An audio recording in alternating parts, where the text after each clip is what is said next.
নমস্কার বন্ধুরা এবং আমার প্রিয় ছাত্রছাত্রীরা, তোমাদের প্রত্যেক বছরের মতো এবছর আমি নিয়ে চলে এসেছি তোমাদের এডুকেশনের 2025-এর সাজেশান। এর আগে আমার কাছে কমন নিয়ে অনেক ছাত্রছাত্রীরা 99 পেয়েছে। এবছরেরও কমন তোমাদের আমি বড় প্রশ্নগুলো 8 মার্ক এবং 4 মার্কের কমন দেব, তোমরা নিয়ে নাও। এই কয়েকটা প্রশ্ন করলেই তোমরা 40-এ 40 কমন পাবে বড় প্রশ্ন। আর এমসিকিউ তো 24টা থাকবে এবং 16 মার্ক তো তোমাদের এসিকিউ থাকবে। চলো তাহলে চালু করা যাক। প্রথম প্রশ্ন তোমাদের থাকবে অন্ধ শিশুদের শিক্ষা পদ্ধতি আলোচনা করে, এটা 4 মার্ক। এটা তোমাদের 100% 2025 সালের কমন। এবং এখানে তোমাদের প্রশ্ন দিতে পারলে ব্রেল পদ্ধতি আলোচনা করো, ব্রেল পদ্ধতি আলোচনা করো, এই দুটোর মধ্যে একটা প্রশ্ন থাকবে। এবং তোমরা নিয়ে নেবে এটা অন্ধ শিশুদের শিক্ষার উদ্দেশ্য আলোচনা করো, এই দুটো প্রশ্ন করে যাবে। তোমরা একটা প্রশ্ন অবশ্যই কমন পাবে। 4 মার্কের জন্য আমি বেশি প্রশ্ন করতে বলবো না, তোমাদের 4 মার্কের জন্য দুটোই প্রশ্ন করো, তোমরা পাবেই কমন একটা। এটা একটা হয়ে গেল। এবার নেক্সট 3 নম্বর প্রশ্ন, একত্র বসবাসের শিক্ষার উদ্দেশ্য পূরণের বিদ্যালয়ের ভূমিকা সংক্ষেপে আলোচনা করো। অথবা জ্ঞান অর্জনের বা জানার জন্য শিক্ষার বিদ্যালয়ের সেম প্রশ্ন উদ্দেশ্য পূরণের বিদ্যালয়ের ভূমিকা আলোচনা করে। এই দুটো প্রশ্নের মধ্যে একটা প্রশ্ন তোমাদের অবশ্যই কমন আসবে।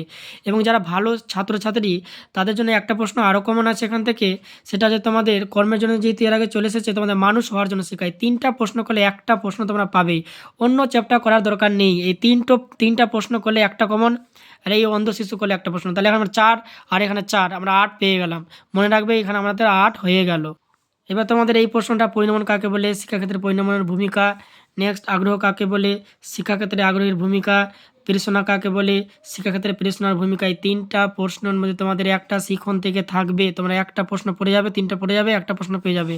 সক্রিয় অনুবর্তনের বৈশিষ্ট্য, শিক্ষাক্ষেত্রে সক্রিয় অনুবর্তনের ভূমিকা এবং সক্রিয় অনুবর্তনের স্ক্যানারের পরীক্ষাটা।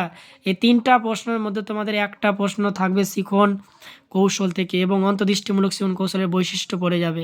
এবং যারা এই 3টা চ্যাপ্টারের মধ্যে যারা করবে না, যারা অঙ্ক করবে তাদের অঙ্ক থাকবে। এই মধ্যমান কাকে বলে তোমাদের থাকবে, এবং নিচের রাশিগুলির মধ্যমান নির্ণয় করো, এই অঙ্কটা তোমরা দেখে যাবে। এই অঙ্কটাই তোমাদের পরীক্ষাতে এবার থাকবে।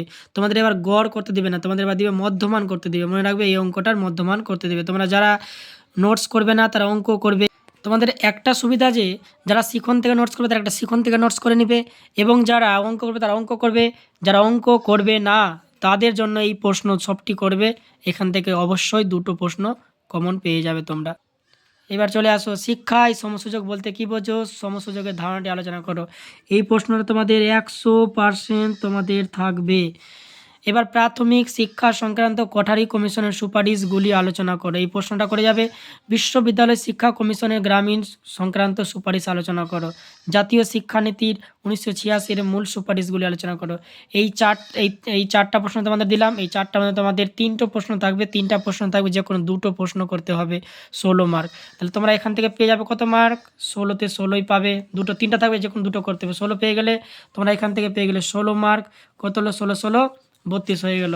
এখান থেকে তোমাদের দুটো প্রশ্ন থাকবে, 4 মার্কের একটা, আবার একটা 4 মার্কের একটা। কত হলো, 4 4 8 হলো। তাহলে কত হলো, 16 16 32, এদিকে 8, আমাদের কত হলো, আমরা 40-এ 40 আমরা কমন পেয়ে গেলাম। 100% তোমরা 40-এ 40 কমন পাবেই।